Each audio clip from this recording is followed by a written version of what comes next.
নমস্কার, দেখছেন কলকাতা টিভির সঙ্গে রয়েছে আমি তসমিনা। শুরু করছি সংবাদ সারাদিন। আর শুরুতেই যে খবরের দিকে নজর রাখবো, বর্ষবরণে শহরে ৪৫০০র বেশি পুলিশ মোতায়েন।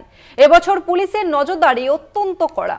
পার্ক, হোটেল, রেস্টুরেন্ট বাড়তি নজরদারি, বিশেষ অ্যান্টি ক্রাইম ইউনিট গঠন পুলিশের তরফে। বর্ষবরণে শহরে ৪৫০০ পুলিশ মোতায়েন রয়েছে। এবার পুলিশের নজরদারি অত্যন্ত কড়া, যাতে কোনো রকম অপ্রীতিকর ঘটনা না ঘটে, সেই জন্য এবারে অত্যন্ত কড়া নজরদারি পুলিশের তরফ থেকে। বর্ষবরণের শহরে ৪৫০০র বেশি পুলিশ মোতায়েন থাকবে, এমনটাই কিন্তু জানা যাচ্ছে। এবছর পুলিশের নজরদারি অত্যন্ত কড়াকড়ি। পার্ক থেকে শুরু করে হোটেল, রেস্টুরেন্টেও বাড়তি নজরদারি। অন্যদিকে বিশেষ অ্যান্টি ক্রাইম ইউনিট গঠন করা হয়েছে পুলিশের তরফ থেকে। এই মুহূর্তে আমাদের সঙ্গে ফোন লাইনে রয়েছে প্রতিনিধি রিয়া মাঝি। রিয়া, এবার অত্যন্ত কড়াকড়ি করা হচ্ছে, ঠিক কোন কোন জায়গাতে বিশেষভাবে বাড়তি নজর দেওয়া হচ্ছে? শহর জুড়ে প্রায় ৪৫০০-এরও বেশি পুলিশ মোতায়েন থাকবে, কারণ পুলিশের কাছে যে স্পেশাল ইনপুট রয়েছে সেই ইনপুট নিয়ে কিন্তু মূলত তৎপরতা এমনটাই জানা যাচ্ছে। এবং একই সঙ্গে তোমাকে জানিয়ে রাখবো যে স্পেশাল ইউনিট, ক্রাইম ইউনিট বানানো হয়েছে, সেটা বিভিন্ন এজেন্সিকে নিয়ে সেই ইউনিট বানানো হয়েছে।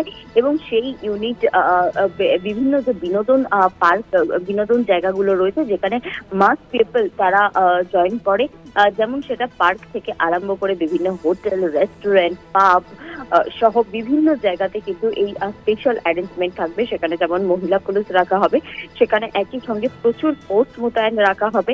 এবং প্রত্যেক বছরের তুলনায় এই বছর কিন্তু একটু অন্যতম এবং একটু অন্যভাবে নজরদারি চালানো হবে বলে এমনটাই পুলিশ সূত্রে জানা যাচ্ছে। এবং সেই দিন যখন পুলিশ কমিশনার তিনি যখন প্রেস কনফারেন্স করেছিলেন, তিনিও কিন্তু এই বার্তা দেওয়ারই চেষ্টা করেছিলেন এবং তিনি বলেছিলেন যে প্রায় ৪০০০-এরও বেশি ফোর্স মোতায়েন থাকবে। এবং যে অ্যারেঞ্জমেন্ট হয়েছে সেখানে যেটা দেখা যাচ্ছে ৪৫০০-এরও বেশি ফোর্স মোতায়েন গোটা শহর জুড়ে। এবং প্রত্যেক বছরের তুলনায় এই বছরে পুলিশের নজরদারিতে অত্যন্ত করা হয়েছে বলে এমনটাই জানা যাচ্ছে।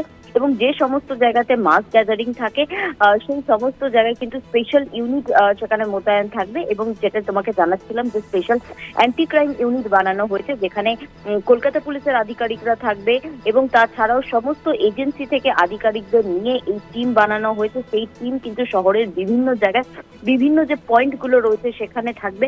এবং একই সঙ্গে ৫০টা পয়েন্ট করা হয়েছে, ৫০টা জায়গাকে চিহ্নিত করা হয়েছে যেটা ইম্পর্টেন্ট পয়েন্ট বলে মনে করেছে পুলিশ আধিকারিকরা। এবং সেই কারণে সেই ৫০টা জায়গায় স্পেশাল নাকা চেকিং হবে, যারা বেরোবে, যারা ঢুকবে, সমস্ত তাদেরকে কিন্তু নাকা চেকিং করা হবে। এবং একদম তাদের চেকিং যেমন করা হবে সেরকম কিন্তু পুলিশ থাকবে। সাধারণ মানুষের যাতে কোনোভাবে কোনো অসুবিধা না হয় সেই বিষয়টাই কিন্তু প্রধান নজরে রাখা হবে। এবং অ্যাডিশনাল সিপি সহ জয়েন্ট সিপি, ডিসি, এসি পদমর্যাদার অফিসাররা কিন্তু এই পুরো নজরদারি চালাবেন। ধন্যবাদ তোমাকে রিয়া। আমরা কথা বললাম প্রতিনিধি রিয়া মাঝির সঙ্গে।